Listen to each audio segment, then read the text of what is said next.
crayfish factory is just, it's a long peninsula just sticking out, you know, jutting out far, way out further than the rest of the coastline, just collecting all the swells. You know, just the swells just pumping out of the roaring 40s, you know. The Cape of Storms has always been a feared place. The crayfish factory, it's just collects all of that power, you know. They move fast here and they're hard swells, and they just hit this reef where the waves just start freight training, you know. Each section is just jacking, and you know, the lips don't break gently, you know, the lips just like crunching and thundering. It's like walls of bricks falling down, you know, and to just ride that wave and to like move in and out of that area, you know, where you might get clipped or you might get barreled, you know, it's just puts you on another level of performing. You really got to be instinctive and animalistic, and your approach must be strong and imaginative.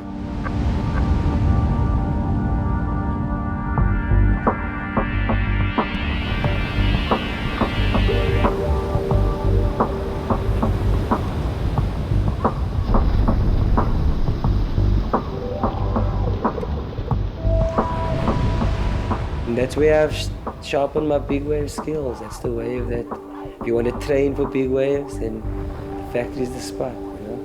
The factory's the kind of wave you can take off like on a 15-footer and have the most hectic drop, do the most heavy bottom turn, and then get the heaviest barrel of your life, you know, and still come out and do a big carve on the wave. You know, it's like all four elements of surfing in one wave, you know.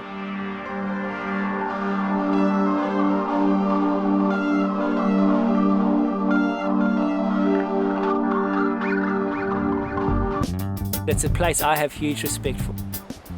Last year in May, the biggest recorded storm came through the Western Cape. The lighthouse keeper here measured a 98-foot wave.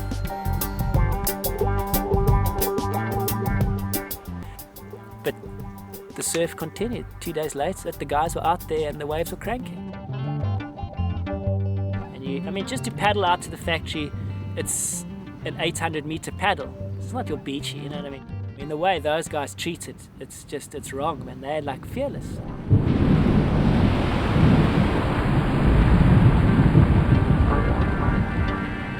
And they take off under the lip on a 15-foot wave where most people are like have the sense to not be there. They paddle there.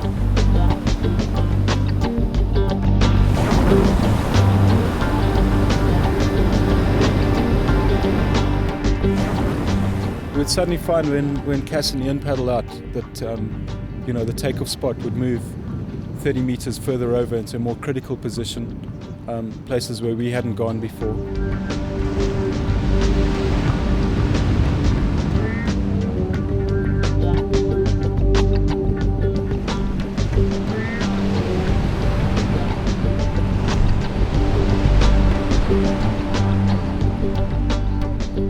For us, it pushed our levels of performance up.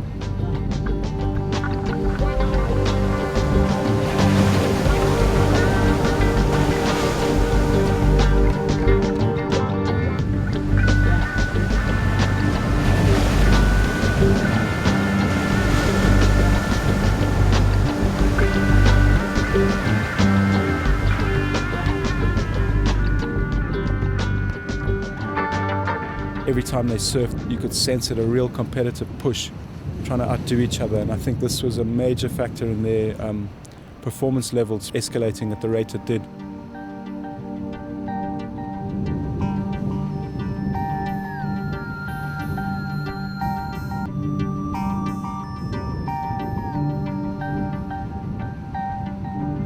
They are pumped, they're amped. If they're getting barrels, because I mean, that's what they really like to do there. Most people are taking off at the factory and dodging the section, just surviving.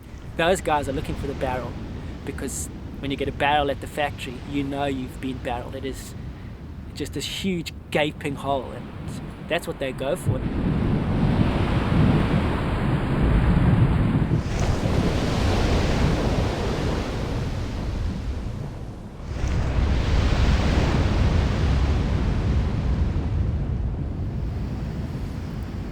just pushing ourselves to get fitter and stronger all the time was an important part of working together.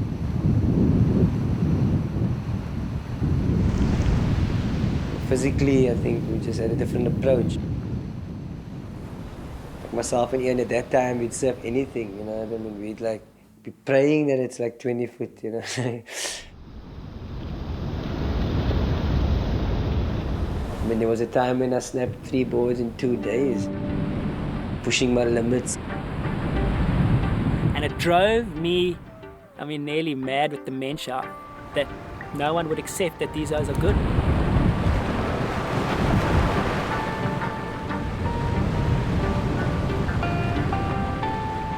You know, we would send all these images to Zigzag, and they wouldn't get published. It was quite frustrating, being told, "No, your photo, we don't want it. We got too many photos of Kaz and Ian. Isn't there anyone else?" You know.